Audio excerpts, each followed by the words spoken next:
राजस्थान के सीकर जिले में स्थित श्री खाटू श्याम जी का मंदिर आज जन जन की आस्था का प्रतीक हो गया है। खाटू बाबा के इस मंदिर का पौराणिक महत्व भी अत्यधिक है। इतिहास में ज्ञात तथ्यों के अनुसार खाटू श्याम जी को भगवान श्री कृष्ण के रूप में पूजा जाता है। जयपुर से करीब 80 किलोमीटर की दूरी पर खाटू नामक शहर में निर्मित खाटू बाबा के इस भव्य मंदिर का निर्माण लगभग 1000 वर्ष से भी पूर्व हुआ था। श्री श्याम बाबा का इतिहास भारत के महाभारत काल से जुड़ा हुआ है। पहले इनका नाम बर्बरीक था। बर्बरीक महाभारत के महाबलशाली गदाधारी भीम के पौत्र थे। अपने जीवन के बाल्यकाल से ही बर्बरीक साहसी और बहुत वीर थे। बर्बरीक ने युद्ध कला अपनी माता मोरवी से सीखी थी। बर्बरीक भगवान शिव के परम भक्त थे और उनकी कठोर तपस्या की थी उन्होंने, जिससे प्रसन्न होकर भगवान शिव ने वरदान स्वरूप बर्बरीक को 3 अभेद्य बाणों का वरदान दिया था। इन बाणों में इतनी शक्ति थी कि जिस भी लक्ष्य को साधकर इन्हें छोड़ा जाता, वह बाण अपना लक्ष्य भेद कर वापस बर्बरीक के पास आ जाता था। इस कारण बर्बरीक एक महान धनुर्धर बन गया, जिसको हराना किसी के भी वश की बात नहीं थी। जब कौरवों और पांडवों के मध्य महाभारत शुरू हो गया, तब बर्बरीक ने अपनी माता से युद्ध में शामिल होने की आज्ञा मांगी। बर्बरीक की माता श्री मोरवी ने अपने पुत्र के बल को जानते हुए कहा कि युद्ध में जो भी पक्ष निर्बल हो, तुम उसी पक्ष से युद्ध लड़ना। अब बर्बरीक अपनी माता मोरवी से आशीर्वाद प्राप्त करके कुरुक्षेत्र की ओर निकल पड़े।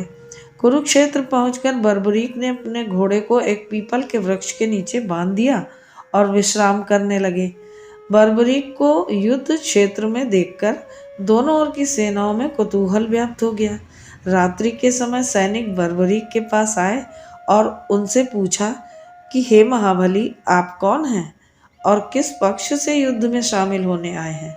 बर्बरीक बोला, मैं पांडुपुत्र महाबली भीम का पौत्र एवं घटोत्कच पुत्र बर्बरीक हूँ और युद्ध में शामिल होने के लिए आया हूँ। सैनिक ने पूछा, किंतु महाबली, आपकी सेना कहाँ है और आप किस पक्ष की ओर से युद्ध में शामिल होने आए हैं? बर्बरीक बोले, मुझे किसी सेना की आवश्यकता नहीं है। युद्ध समाप्त करने के लिए मेरे 3 अभेद्य बाण ही काफ़ी हैं, और रही बात कौन से पक्ष की, तो मैं निर्बल पक्ष से ही युद्ध करूंगा। खाटू श्याम अर्थात बर्बरीक की बात सुनकर सैनिकों में वह चर्चा का विषय बन गए और दोनों ओर की शिविरों में बर्बरीक की बातें होने लगी। एक ऐसा योद्धा आया है जो अपने 3 बाणों से ही युद्ध समाप्त कर देगा।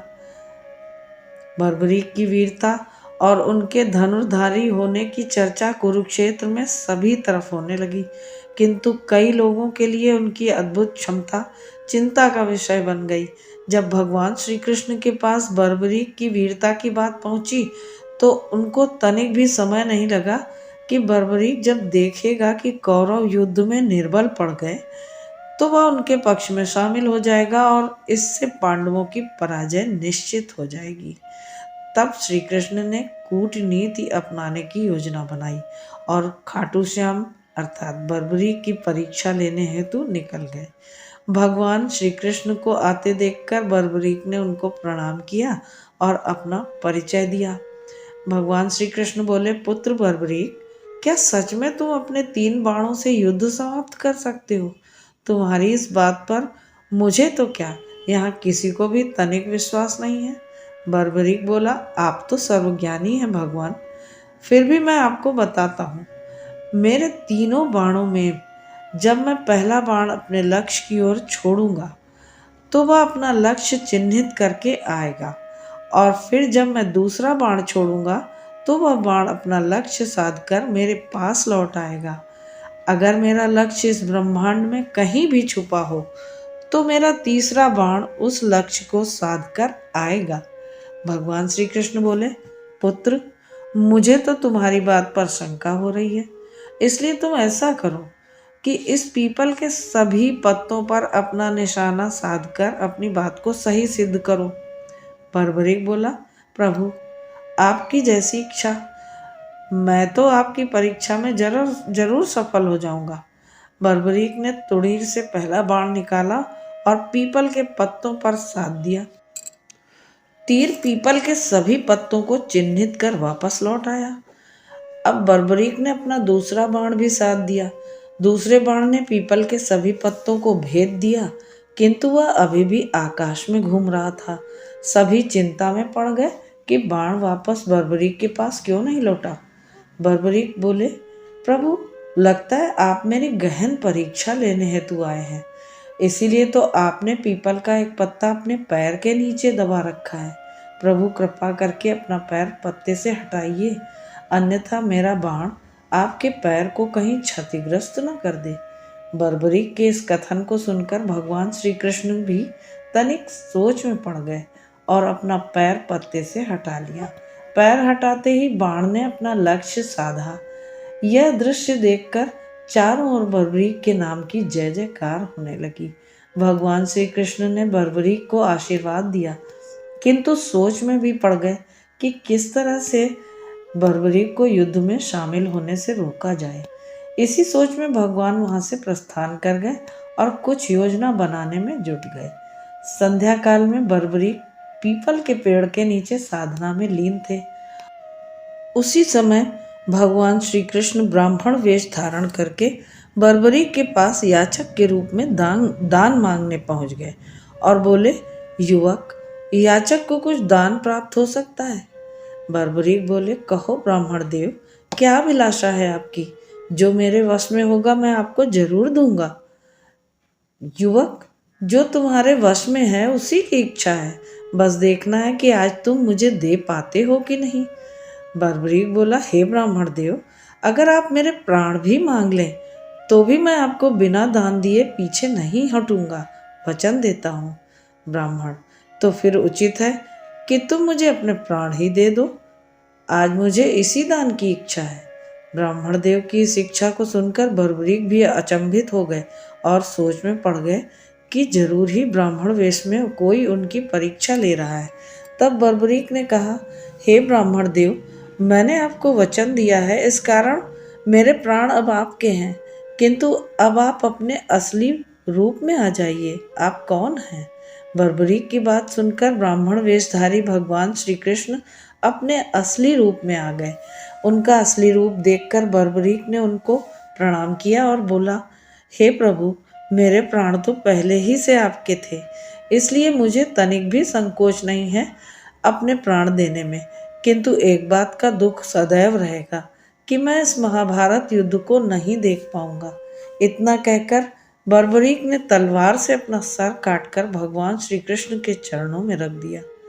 श्री कृष्ण बोले, पुत्र बर्बरीक, आज तुमने अपने वचन की लाज रखकर अपना नाम इतिहास में सदा के लिए अमर कर दिया है, इसलिए मैं तुम्हें महाभारत युद्ध का साक्षी बनने का वरदान देता हूँ। और तुमने मेरी बात का भी मान रखा है, इसलिए आने वाले कलयुग में तुम्हारी पूजा मेरे नाम श्याम से होगी और तुम्हारी ख्याति पूरे संसार में फैलेगी। जिस तरह आज इस धर्म युद्ध में तुमने अपने प्राण देकर सहारा दिया है, उसी तरह तुम अपने सभी भक्तों का सहारा बनोगे।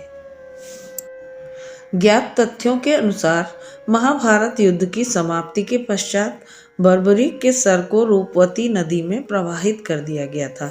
उसी नदी में बहता हुआ बर्बरीक का सर वर्तमान खाटू नगर में आ गया था।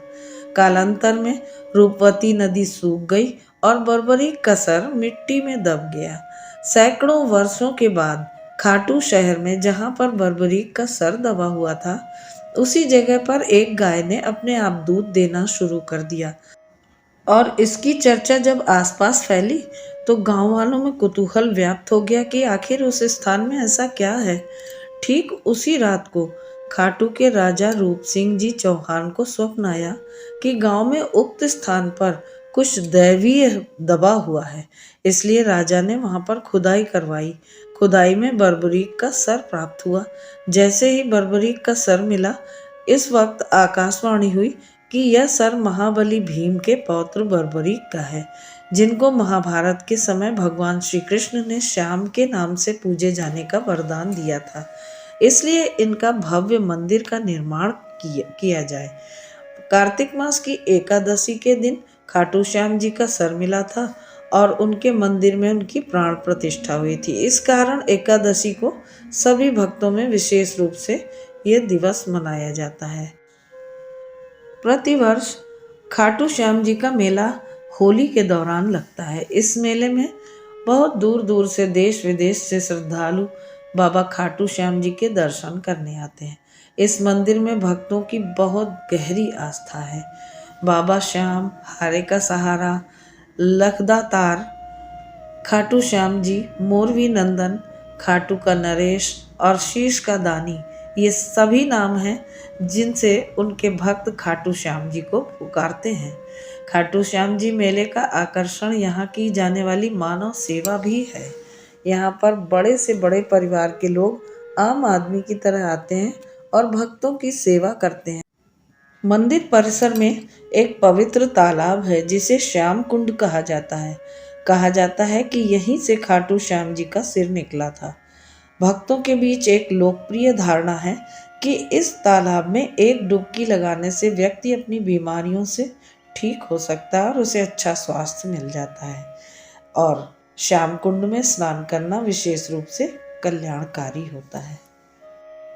मित्रों, भगवान श्री कृष्ण जी के कलयुगी अवतार श्री खाटू श्याम जी की इस पौराणिक कथा को आप सभी ने श्रवण किया और ये आपको कैसी लगी मुझे कमेंट करके बताना मत भूलिएगा।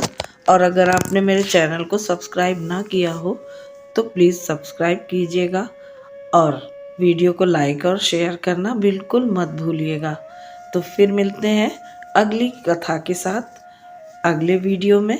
तब तक के लिए आप सभी को मेरा नमस्कार। जय श्री कृष्ण।